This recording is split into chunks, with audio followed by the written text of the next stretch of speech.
UP के बाद Asaduddin Owaisi Madhya Pradesh assembly इंतखाब की तैयारियों में मसरूफ हो गए हैं। इसी कड़ी में जबलपुर पहुंचे ओवैसी ने कांग्रेस पर जमकर हमला बोला। उन्होंने कांग्रेस की हिकमत अमली पर सवाल उठाते हुए कहा है कि जो अपने एमएलए नहीं बचा पाता उस पर भरोसा करने से कोई फायदा नहीं। इस मौके पर एक के बाद एक रियासत में कांग्रेस एमएलए के बीजेपी में जाने को मुद्दा बनाते हुए ओवैसी ने कई सवाल उठाए हैं। ओवैसी ने मोदी हुकूमत पर मुस्लिम मुखालिफ होने का भी इल्जाम लगाया। उन्होंने कहा है कि पूरे मुल्क में अक़लियतों को टारगेट किया जा रहा है और हुकूमत तमाशाई बनी हुई है।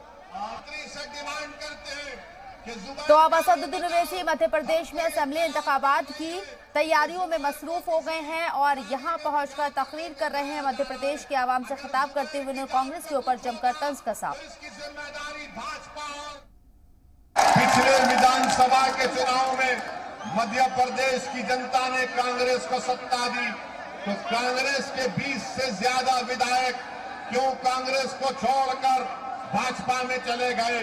कांग्रेस का बहुत बड़ा नेता जिसका नाम सिंधिया है, वो कांग्रेस को छोड़कर भाजपा में चले गए। अगर तुम्हारे 20-20 विधायक कांग्रेस को छोड़कर भाजपा में चले जाते हैं, अगर सिंधिया कांग्रेस को खुदाफिज कहकर मोदी के गोद में बैठकर चाय पीते हैं, इसका जिम्मेदार कौन है?